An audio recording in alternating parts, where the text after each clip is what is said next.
Hello everyone, it's Anna, also known as Book Anna, and today I have another new releases video. I'm so glad that you guys like these kind of videos because they're like my favorite to make. I love exploring what new books are coming out and then never reading them because there's not enough time. But this time around it's going to be only for April because on my radar there are about 35 books, which would be a lot if I combine them with May books, which also probably has about 20-ish. So yeah, this time I'm going to do only April. I decided that I'm not gonna be making my own synopsis of the books just because I feel like whenever I do it, I'm never happy with what I actually said about the book. So I took parts from Goodreads synopsis and maybe it's like a paragraph or 2 to 3 sentences, depending on how well I think it shows you what the book is about. I went through a really long list of books that are coming out. It took some while, but I'm really happy because I found a lot of books that I'm so interested in and that I feel like you guys would be as well if you like the books that I usually read and recommend. There are 35 books. I am going to tell you the dates when they come out and specific genre of each book. That's it. That's everything you need to know. It's pretty self-explanatory. I have to move so you can see books right here. Okay, so starting off, we have first book that is called ASL by Jeanne Thornton. This one is LGBT queer fiction novel, and it says, it is 1998. Lilith, Sash, and Abraxa are teenagers, and they are making Saga for the Sorceress, a game that will change everything. If only for the three of them. That's it. I feel like if like 1 to 2 sentence of a book cannot grip you, then a book is not worth your while because there's so many books that are coming out. So you will find one at least that grips you. These are all, by the way, April 1st. Number 2 is Bad Nature by Ariel Courage. And this one is road trip literary fiction novel. When Hester is diagnosed with terminal cancer on her 40th birthday, she knows immediately what she must do. Abandon her possessions and drive to California to kill her estranged father. The third book I have is Gifted and Talented by Olivie Blake, and it is science fiction urban fantasy novel, and it says, on the pipeline of the gifted kid to clinically depressed adult, nobody wins. But which Wren will come out on top? And the cover of this book, I think it's amazing. I have to say, I did choose these books based on the cover. Well, I clicked on them based on the cover. And a lot of fantasy books this year just do not grip me with the cover. They just like okay covers, but nothing special. And then a few of them I feel like are very cool. The next one is Where the Axe is Buried by Nayler. This one is science fiction dystopian. In the authoritarian federation, there is a plot to assassinate and replace the president. A man who has downloaded his mind to a succession of new bodies to maintain his grip on power. Meanwhile, on the fringes of Western Europe that has renounced human governance in favor of ostensibly more efficient, objective, and peaceful AI prime minister, an experimental artificial mind is malfunctioning, threatening to set off a chain of events that may spell the end of the Western world. The next one I am very interested about. It's like one of my top 5 anticipated releases for April, and that would be Sour Cherry by Natalia Theodoridou. This one is horror fiction, fantasy, gothic, and queer, which, I mean, hello, that's like my favorite genre. And it says, the tale begins with Agnes. After losing her baby, Agnes is called to the great manor house to nurse the local lord's baby boy. But something is wrong with the child. His nails grow too fast, his skin smells of soil, and his eyes remind her of the dark forest. I just love the synopsis of this one, it's so good. 6th is The Library of Lost Dollhouses by Elise Hooper. And this one is historical fiction, mystery, and fantasy. Tildy Barrows, head curator of a beautiful archival library in San Francisco, is meticulously dedicated to the centuries' worth of inventory housed in her beloved box art building.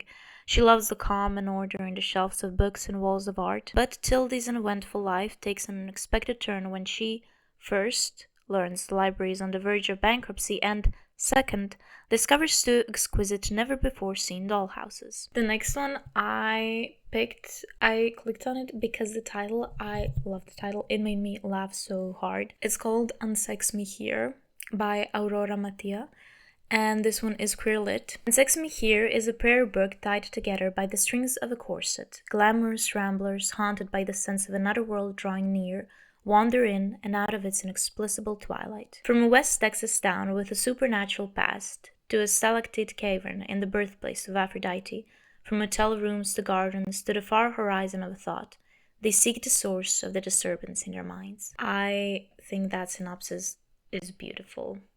It's really, really beautiful. I really like it. The next one, I just have to say, Jess Hastings. Whoever designs her covers is a mastermind, because her books, the genre of her books is not the books that I would ever really pick up. They're romance books, so I don't usually put romance books on my TBR, but her covers are so amazing that I just want to read them. They're so different and I love them. They're so pretty. They're really pretty and designed perfectly. I think we should just stop using cartoonish covers for romance novels and look at Jessa Hastings novels, not the new covers, but the older covers and the new cover for the new book, because those are the romance books that will grip me and that I will want to read. They're just perfect. And the book I'm talking is The Conditions of Will, which is romance fiction, and I put down London-based Georgia Carter, professional lie detector and body language savant, has long been estranged from her infuriating, close-minded, wealthy South Carolina family. It's a romance book, so there is a romance plot. If you see the cover of this book and you do not want to pick it up, then I don't know what to tell you. The synopsis won't help you. You just don't have eyes. You don't have style. We are on April 8th now. These are all the books that are coming April 8th. So, first one is Cold Eternity by S.A. Barnes. This one is horror science fiction thriller. Haley is on the run from an interplanetary political scandal that has put a huge target on her back. She heads for what seems like the perfect place to lay low. A gigantic space barge housing the cryogenically frozen bodies of Earth's most wealthy citizens. The next one, another author that I have a lot of books on my TBR and I have not read a single one, and that would be Ngivo, and this one is Don't Sleep with the Dead, and it's fantasy, historical fiction, LGBT novella. Nick Carraway, paper soldier and novelist, has found a life and a living watching the mad magical spectacle of New York high society in the late 30s. He's good at watching, and he's even better at pretending. Pretending to be straight, pretending to be human, pretending he's forgotten the events of that summer in 1922. The next one I have is Audition by Katie Kitamura, and this one is literary fiction. I put the whole synopsis because it's very short and I just loved it. And I'm very excited about this book as well. This is one of the top 5. Two people meet for lunch in a Manhattan restaurant. She's an elegant and accomplished actress in rehearsal for an upcoming premiere. He's attractive, troubling, and young enough to be her son. Who is he to her, and who is she to him? In this compulsively readable, brilliantly constructed novel, two competing narratives unspool, rewriting our understanding of the roles we play every day: partner, parent, creator, muse, and the truths every performance masks, especially from those who think they know us best. The next one I have is Plum by Andy Anderegg. This one is fiction. I believe this is a debut novel for this author, and it says, told entirely in the second person, Plum follows Jay as she grows from kid to a teen in a house ruled by her alcoholic dad and complicit mother. Her older brother is sometimes wonderful, sometimes gross, and he's her only hope of getting out. The next one is The Float Test by Lynn Stagger Strong. This one is also literary fiction, also about a family. The Kenner siblings are at odds. Gathered after a major loss, each sibling needs the other more than ever. If only they could trust each other. Then we have Terrestrial History by Joe Mungo Reed. This one is science fiction fantasy, and it says, Anna is a fusion scientist working in a cottage off the coast of Scotland when she's approached by a visitor from the future, a young man from a human settlement on Mars, traveling backward through time to intervene in the fate of a warming planet. Another one that I'm very excited about is She's a Lamb by Meredith Hambrock. This one is horror literary fiction. Jessamine Saint Germain is meant to be a star. Not an actor who occasionally books yogurt commercials, and certainly not a lowly usher at one of Vancouver's smallest regional theater. No, she is bound for greatness. And that's why the part of Maria in the theater's upcoming production of The Sound of Music is her, or it's going to be. Another actress story, of course. I will love it. The next one, okay, we are now on April 15th. So we have first Notes from a Regicide by Isaac Fellman. This one is science fiction, fantasy, and queer. The cover of this book is amazing. Fantasy books, I love fantasy books that have these kind of covers. I think they're like so pretty. In Notes from a Regicide, a trans family saga set in a far-off familiar future, Isaac Fellman goes beyond the concept of found family to examine how deeply we can be healed and hurt by those we choose to love. Another one I'm very excited about, that would be Friends of the Museum by Heather McGowan. It's literary fiction but humoristic, and the cover of this one as well. It's such a great cover and it makes me laugh, and it's so pretty. I love the colors of this cover. On this day of the museum's annual gala, every plate that Diane has kept spinning will fall, and by daybreak someone will be dead. Twice surprising and darkly funny, Friends of the Museum is a kaleidoscopic tragic comedy that surges along to the unstoppable tick of the clock, leaving you on the edge of your seat until the final second. Next one is Bitter Texas Honey by Ashley Whitaker, literary fiction and contemporary. It's 2011, and 23-year-old Joanne West is not like the rest of her liberal peers in Austin, nor is she quite like her Tea Party Republican God-loving family. Sure, she listens to conservative talk radio on her way to and from her internship at the Capitol, but she was once an American-hating leftist who kissed girls at parties, refused to shave, and had plenty of emotionless sex with jazz school friends.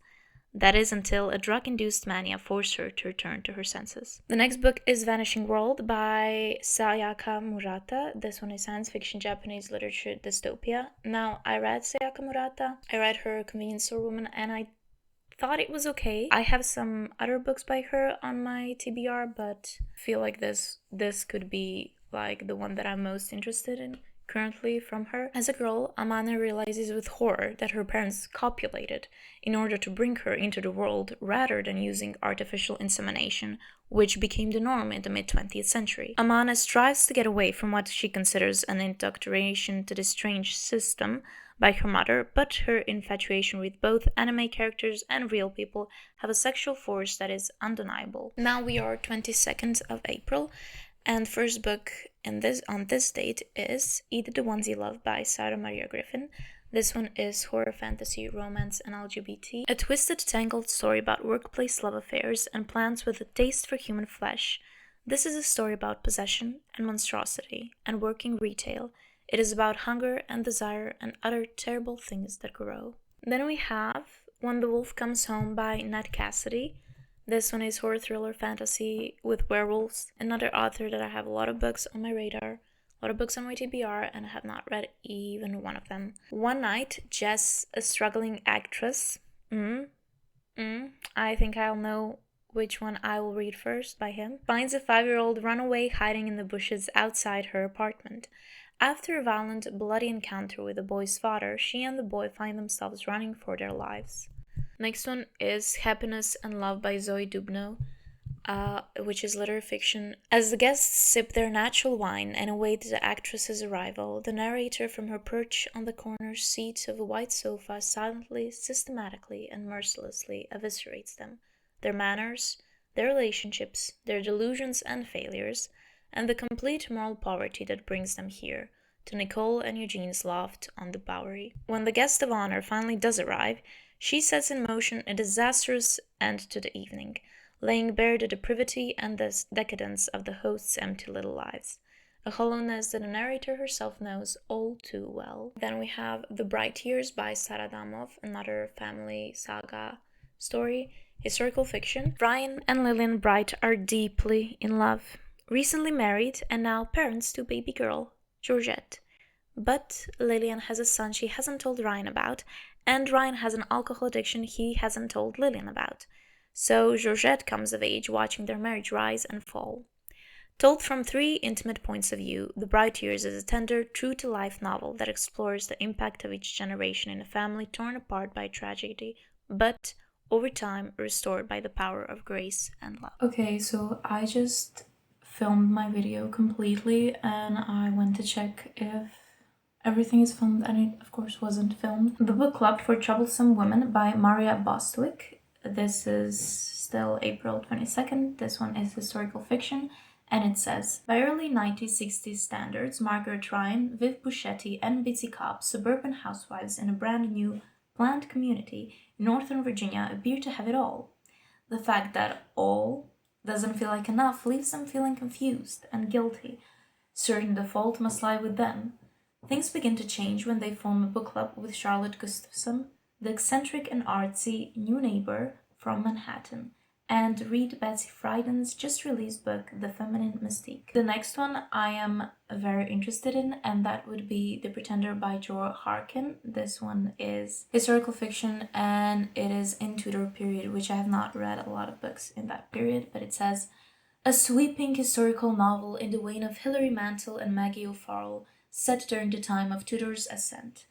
The Pretender tells the story of Lambert Sinnel, who was raised in obscurity as a peasant boy to protect his safety, believed to be the heir to the throne occupied by Richard III, and briefly crowned at the age of 10 as King Edward VI, one of the last of the Plantagenets. The next one is a short story anthology collection. That would be Atavist's Stories by Lydia Millett, and this one says, Atavists follows a group of families, couples, and loners in their collisions, confessions, and conflicts in post-pandemic America of artificially lush lawns, beauty salons, decabro mansions, assisted living facilities, big box stores, gastropubs, college campuses, and medieval role-playing festivals. Next one I have is Down in the Sea of Angels by Ken Wong. This one is fantasy science fiction, and it is placed in the year 2106.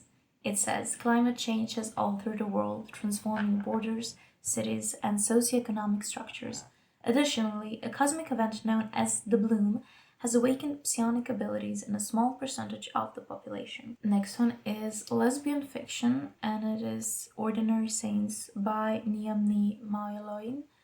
And this one says, brought up in a devout household in Ireland, Jay is now living in London with her girlfriend, determined to live day to day and not think too much about either the future or the past. But when she learns that her beloved older brother, who died in a terrible accident, may be made into a Catholic saint, she realizes she must at last confront her family, her childhood, and herself. The next one I have is Overspill by Charlotte Paradise, and this one is contemporary literary fiction.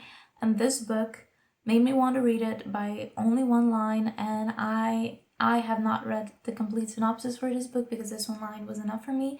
And I feel like if your reading taste is like mine, then you will probably want to read it as well based on one line. So the line is, Sarah is 25. She has never used a tampon without having a panic attack. Did I say that we are now on April 24th? Yeah. Then we have Table for One by Emma Gannon. This one is another contemporary fiction, and this one says, Willow has everything worked out. The steady partner, the successful career, the grown-up house. Until she doesn't. And she's cast adrift on the sea of heartbreak, grieving a future that's barely begun. And when inspiration arrives from an unlikely source, she rekindles the relationship she longs for, but has long neglected. The one with herself. This one just sounds so adorable. And the cover of this book is also so adorable. Then we have Polybius by Colin Armstrong. We are now on April 29th.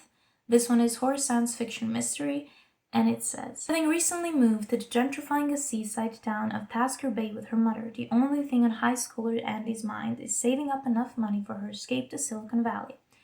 Though it's owned by the shadiest resident in town, she takes a job at the dingy arcade Home Video World. It looks like it is 80s inspired, but I don't know. The next one, The Amalfi Curse by Sarah Penner, is historical fiction, fantasy, and mystery, and it says, Heaven Ambrose, a trailblazing nautical archaeologist, has come to the sun-soaked village of Positano to investigate a mysterious shipwreck along the Amalfi coast. But Heaven is hoping to find more than old artifacts beneath the azure waters. She is secretly on a quest to locate a trove of priceless gemstones her late father spotted on his final dive. Upon Heaven's arrival, strange maelstorms and misfortunes start plaguing the town. It is nature or something more sinister at work. The Staircase in the Woods by Chuck Wendick. This one is horror, fantasy, mystery, and thriller. It says, 5 high school friends are bonded by an oath to protect one another no matter what. Then, on a camping trip in the middle of the forest, they find something, a mysterious staircase to nowhere. One friend walks up and never comes back down. Then the staircase disappears. 20 years later, the staircase has reappeared. Now the group returns to find the lost boy and what lies beyond the staircase in the woods. Then we have Bad Eater and Other Names for Cora Zhang by Kyla Lee Baker. This one is horror mystery fiction. Cora Zhang is a crime scene cleaner washing away the remains of brutal murders and suicides in Chinatown. But none of that seems so terrible when she's already witnessed the most horrific thing possible, her sister Delilah being pushed in front of a train. Before fleeing the scene, the murderer shouted 2 words. Bat Eater. That one sounds racist and it sounds like it's going to make me so mad. And the last one is Mending Bodies by Hon Lai-chu. This one is science fiction, literary fiction, and dystopia, and it says, in dystopian Hong Kong, a new government program incentivizes physical conjoinment between individuals through painful and disruptive surgery, promising personal fulfillment and a reduced cost of living. Those synopses weren't too ambiguous for you, but also that you did not find too much about the book. The 5 that I'm most excited about are Sour Cherry, Edition, She's a Lamb, Friends of the Museum, and The Pretender. Those are the 5s that I am most interested in. But yeah, okay, so thank you guys for watching my video. I hope that you found out about some books that you have not heard about and some new authors that you have not heard about before. I cannot wait to do this video again for May. Thank you for watching, thank you for listening to me, and I'll see you in my next video. Bye!